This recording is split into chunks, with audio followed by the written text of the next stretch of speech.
तर नाशिक विधान परिषदेच्या निवडणुकीची मतमोजणी उद्या होणार आहे। अवघ्या राज्याचं लक्ष या निकालाकडे लागलेलं आहे। महायुतीचे उमेदवार नरेंद्र दराडेंना गोकुळ गीतेंनी आव्हान दिलं होतं।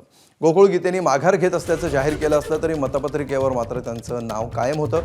त्यामुळे महाविकास आघाडीसह इतर राजकीय पक्षाच्या मतदारांनी त्यांना मतदान केलं। यामुळे निवडणुकीमध्ये चुरस निर्माण झाली आहे। उद्या सकाळी 8 वाजता मतमोजणी प्रक्रियेला सुरुवात होणार आहे। मतमोजणीची तयारी कशी सुरू आहे आणि प्रत्यक्ष मतमोजणी कशी केली जाते याबाबत नाशिकचे जिल्हाधिकारी आयुष प्रसाद यांनी काय माहिती दिली आहे जाणून घेऊया।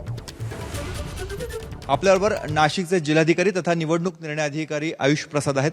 सर, कशा स्वरूपाची तयारी आहे आणि मतमोजणीची प्रक्रिया नेमकी कशी असणार आहे? मतमोजणीची प्रक्रिया या हॉलमध्ये आपण करणार आहे। या जिल्हाधिकारी कार्यालयाच्या जो तलमंजिलवर जो असलेला या जो हॉल आहे त्या ठिकाणी मतमोजणी प्रक्रिया राहणार आहे। अगर आपण या बाजूला पाहिला तो या बाजूला आपले सगळे जो एजंट्स आहेत ते जो ग्रिल आहे त्याच्या मागच्या बाजूला राहणार आहे।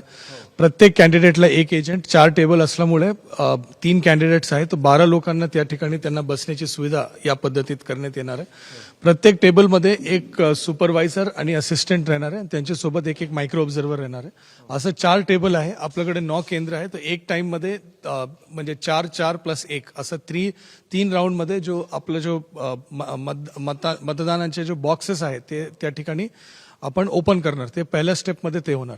प्रत्येक टेबलवर सीसीटीव्हीची म्हणजे या ठिकाणी आपण म्हणजे नियोजन करून घेतलेलं आहे, सो दॅट सगळे गोष्टी जो त्या टेबलमध्ये घडणार आहेत त्याची सीसीटीव्हीचे अंतर्गत ते कैद राहणार, जेणेकरून कुठल्याही प्रकारची तक्रारची आपण संधी या ठिकाणी देणार नाही। कॅमेरामन मंगेश सोनवणेसह मुकुल कुलकर्णी, एबीपी माझा, नाशिक।